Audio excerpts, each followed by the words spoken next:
કેમ છો વિદ્યાર્થીઓ? મજામાં?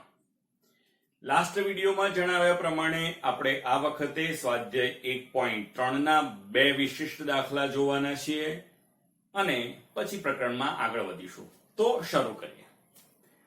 હવે રકમ કંઈક આવી છે કે 7 × 11 × 13 વત્તા 13 અને 7 × 6 × 5 × 4 × 3 × 2 × 1 વત્તા 5 એ વિભાજ્ય સંખ્યાઓ છે, આપણે તેમ સાબિત કરવું છે. તો પહેલા આપણે શું કરીશું કે આ રકમ લખી લઈએ. તો આપણે આપેલા છે 7 × 11 × 13 વત્તા 13. હવે તમે આ બંને સંખ્યાઓમાં જોશો તો 13 સામાન્ય છે એટલે આપણે 13 સામાન્ય કાઢી લઈશું એટલે આપણને મળશે 7 × 11 વત્તા 1. હવે જરા આગળ વધીએ તો 11 × 77 વત્તા 1 એટલે મળશે આપણને 13 × 78.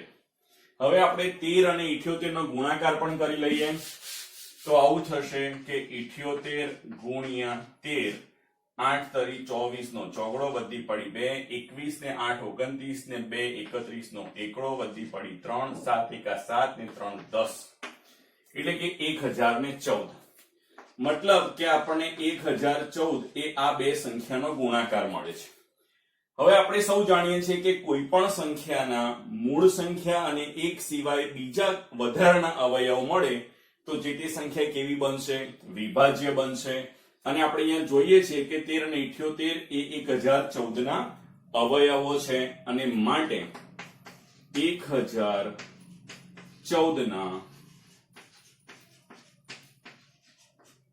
મૂળ સંખ્યા અને એક સિવાય અન્ય અવયવો 13 અને 78 હોવાથી 1014 એટલે કે 7 × 11 × 13 વત્તા 13 એ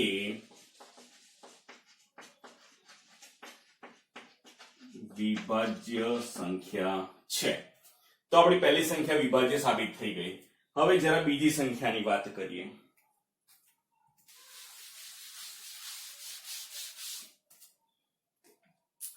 તો ફરી પાછી રકમ લખી લઈએ તો આપણને મળશે 7 × 6 × 5 × 4 × 3 × 2 × 1 વત્તા 5. હવે આ બંને સંખ્યામાં આપણને 5 સામાન્ય મળ્યા છે માટે આપણે 5 લઈ લઈશું તો આપણને મળશે 7 × 6 × 4 × 3 × 2 × 1 વત્તા 1. બરોબર છે. હવે 5 તો આપણે એવા ને એવા જ રહેશે. હવે કૌંસમાં કેવું થશે? 7 × 6 = 42, 4 તરી 12 દુ 24 અને વત્તા 1 થશે. હવે આપણે 42 × 24 પહેલા કરવા પડશે. તો ચલો પહેલા 42 × 24 કરી દઈએ. 4 દુ 8, 16 ને 4 20 ની 0 વધી પડી 2, 4 દુ 8 ને 2 10 એટલે કે આપણને મળશે 5 કૌંસમાં 1008 વત્તા 1 એટલે કે 5 કૌંસમાં આપણને મળશે 1009. હવે આપણે આને ગુણીશું તો આપણને કેટલા મળશે? 5045 મળશે કારણ કે 9 × 5 = 45 અને 1000 ગુણાકારમાં 5 એટલે કે આપણને મળશે 5045. હવે આ બંને સંખ્યાઓ એ આ સંખ્યાના અવયવ થઈ ગયા એટલે લખી શકાશે કે માટે 5045 ના મૂળ સંખ્યા અને એક સિવાય અન્ય અવયવો 5 અને 1009 હોવાથી 5045 એટલે કે 7 × 6 × 5 × 4 × 3 × 2 × 1 વત્તા 5 એ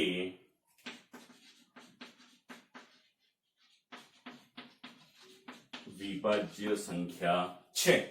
આમ આપણે આ સંખ્યાઓને વિભાજ્ય સાબિત કરી શકીશું. તમે નોંધી લો, પછી આના પછીનો આપણે બીજો દાખલો લઈશું.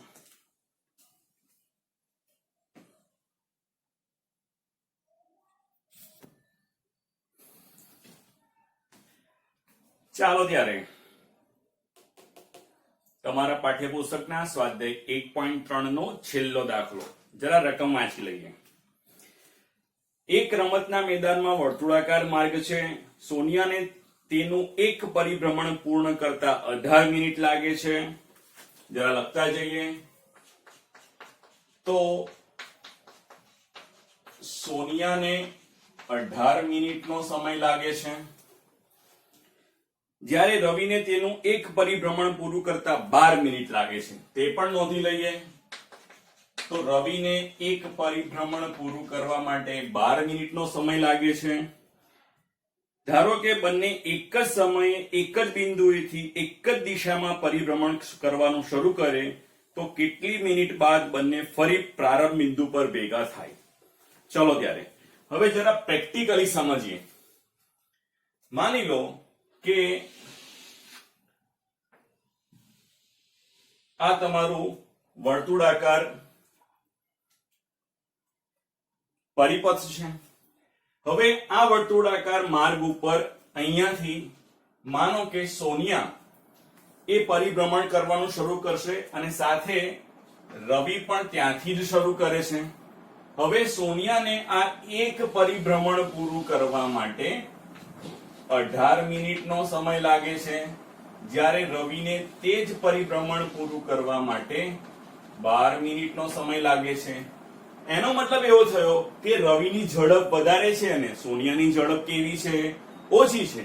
એટલે કે ફરી પાછા આ જ બિંદુએ મળવા માટે બંને જણાએ એક કરતા વધારે ચક્કર લગાવવા પડશે, વધારે પરિભ્રમણો કરવા પડશે, અને માટે આપણને આપેલા સમય કરતા જવાબનો સમય કેવો આવશે? મોટો આવશે. અને ખાસ ધ્યાનથી કે જ્યારે તમને જે રકમ આપી છે તેના કરતા જવાબ મોટો જ્યારે આવતો હોય ત્યારે તમારે અવશ્ય લસાઅ શોધવાના છે. અને જો આપેલી રકમો કરતા તમારો જવાબ નાનો આવવાની શક્યતા હોય તો તમારે ગુસાઅ શોધવાના છે. આ ટેકનિક યાદ રાખવાની છે. આપેલા સંખ્યાઓ કરતા મોટી સંખ્યા જવાબમાં આવવાની શક્યતા હોય તો લસાઅ શોધીશું, અને આપેલા સંખ્યાઓ કરતા જવાબ નાનો આવવાની શક્યતા હોય તો આપણે ગુસાઅ શોધીશું. તો અહીંયા નોંધ લખીશું કે સોનિયા અને રવિ પ્રારંભ બિંદુએ ફરીથી મળે તે માટે લાગતો સમય આપેલા સમયથી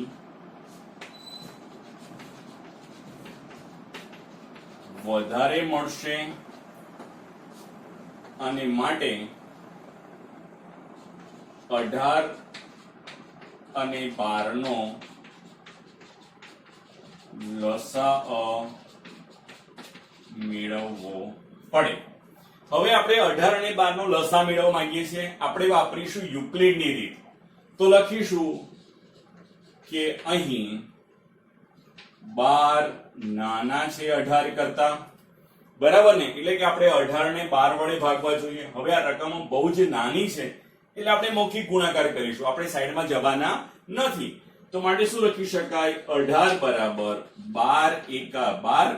હવે 18 માંથી 12 જશે એટલે 6 વધશે.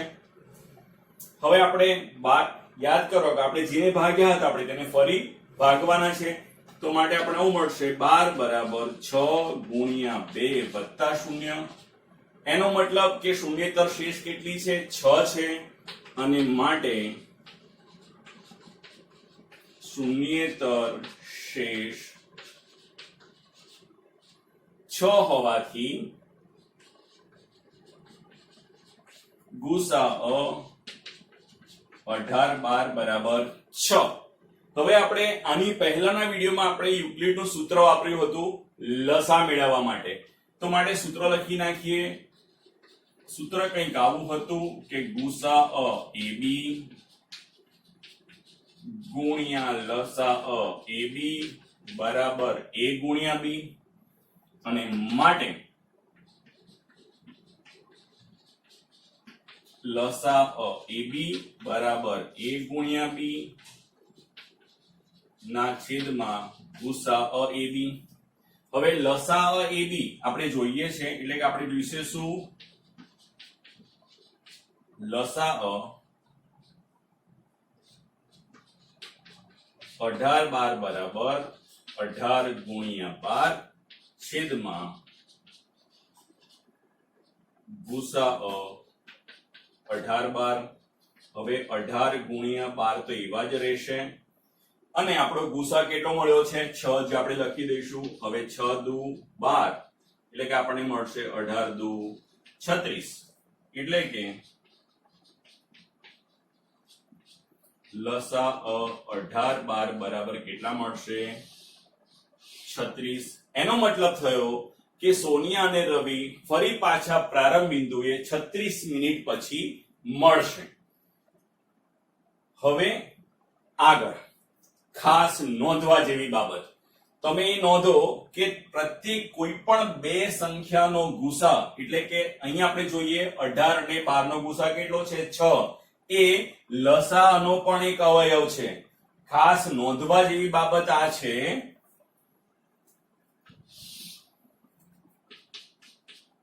કે ગુસા એ બી એ લસા એ બી નો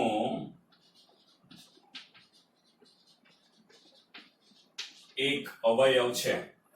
અને આ ઘણીવાર કારણ કે ગયા અભ્યાસક્રમમાં આ વસ્તુ MCQ માં પૂછાતું હતું અને એટલે તમારે આ વસ્તુ યાદ રાખવાનું છે કે ગુસા એ બી એ લસા એ બી નો હંમેશા એક અવયવ હોય છે. બરાબર છે. હવે તમે આટલું નોંધી લો પછી આગળની વાત કરીએ.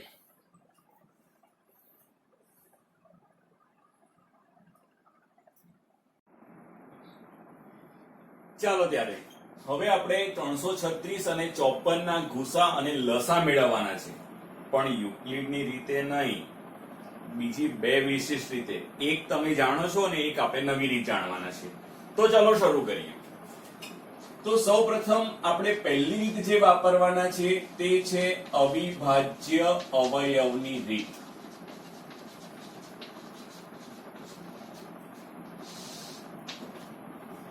હવે આપણે આમાં અવયવ કેવી રીતે પાડીશું એ જરા સમજી લઈએ. તો પહેલા આપણે 336 ના અવયવ પાડવા માંગીએ છીએ. હવે જુઓ અહીંયા આપણે અવયવને એક વિશેષ રીતે દર્શાવવાના છે. એકચ્યુઅલમાં આને ટ્રી મેથડ કહે છે પણ છે તો આપણી સાદી જે રીત, એમાં કઈ ફેરફાર નથી, ખાલી દર્શાવવાનું રીત બદલાઈ છે. હવે છેલ્લા 6 છે, 6 બે વડે વિભાજ્ય છે માટે 2 વડે ભાગાકાર કરીશું. 2 એકા 2, 2 છંગ 12 અને 2 ઈઠા 16. ચાલો ત્યારે હવે છેલ્લે ફરી પાછા 8 આવ્યા એટલે 2 વડે ફરી ભગાશે માટે 8 દુ 16 અને 4 દુ 8. ફરી પાછા 4 આવ્યા એટલે ફરી 2 વડે ભગાશે 4 દુ 8 અને 2 દુ 4. ફરી પાછા 2 દેખાયા એટલે ફરી 2 વડે ભાગ ચાલશે એટલે 21 દુ 42. 21 ના અવયવો આપણે 3 વડે ભાગીને કરીશું માટે 3 સીધા 21 અને છેલ્લે 7 માટે 7 એકા 7.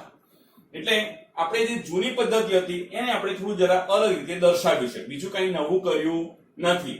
તે જ રીતે આપણે 54 માટે પણ કરી લઈએ. હવે 54 નો અંતિમ એકમાંક 4 છે એટલે 2 વડે ભગાશે માટે 2 વડે ભાગીશું. 2 દુ 4 અને 7 દુ 14 એટલે કે 27 દુ 54. હવે 27 માં છેલ્લો અંક 7 છે માટે 2 વડે ભાગી શકાશે નહીં એટલે આપણે આનો સરળ કરીશું. 2 ને 7 9, 3 વડે વિભાજ્ય છે માટે 3 વડે ભાગીશું. 9 તરી 27, 9 3 ના ઘડિયામાં આવે છે એટલે 3 તરી 9 અને 3 એકા 3.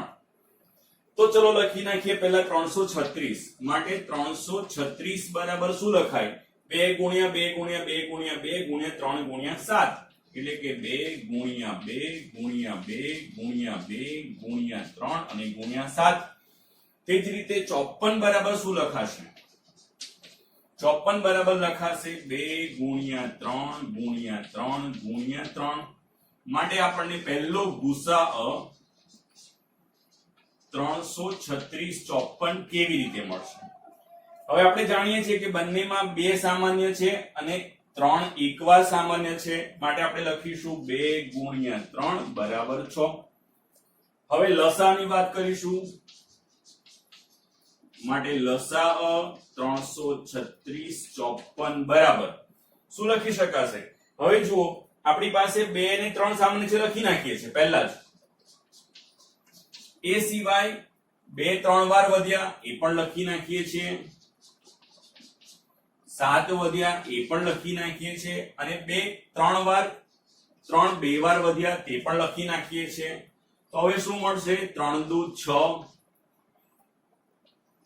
ગુણ્યા 8 અને 7 9 63, એટલે કે 6 ઈઠ્ઠા 48 ગુણ્યા 63.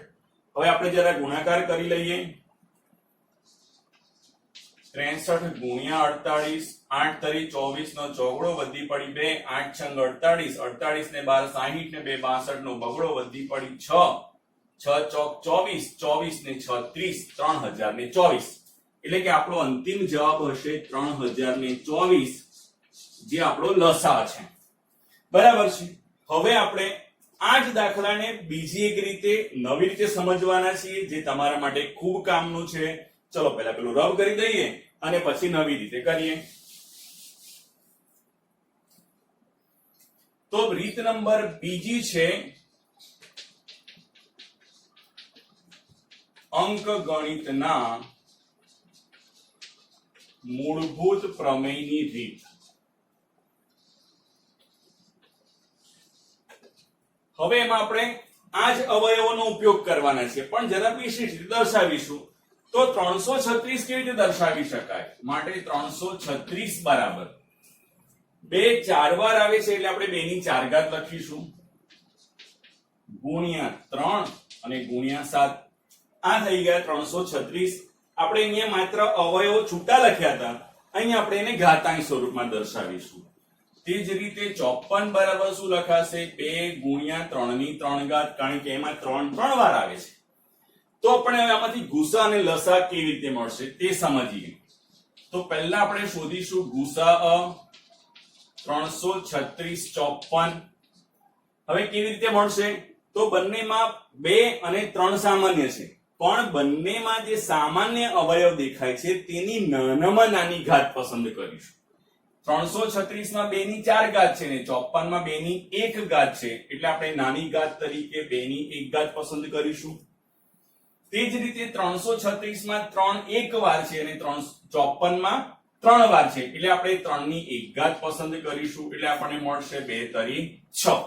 તો આ થઈ ગયો તમારો ગુસા. હવે લસાઅની વાત કરીએ. લસા 336 54 બરાબર. હવે લસા માટે શું કરીશું?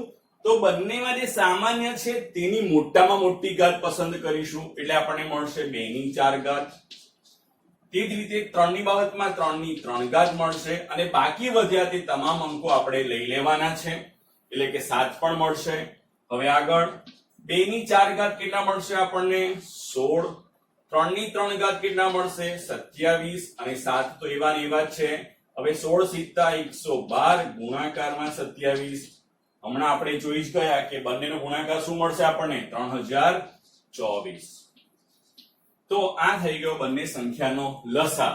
હવે આ તમારા ધોરણ 10 ની એક નવી રીત, અંકગણિતના મૂળભૂત પ્રમેયની રીતે તમે ગુસા અને લસા શોધી શકશો. હવે આવા દાખલાની પ્રેક્ટિસ કરશો તો તમને દાખલા ખૂબ સરળતાથી આવડી જશે. આટલું નોંધી લેજો, અને આના પછીના વિડીયોમાં આપણે અસમય સંખ્યાને આપણે સાબિત કરતા શીખીશું, એટલે કે આપણે વર્ગમૂળમાં 2 વર્ગમૂળમાં 3 વગેરે ને અસમય સાબિત કરતા શીખીશું, અને પછી પ્રકરણમાં આગળ વધીશું. ત્યાં સુધી થેન્ક યુ.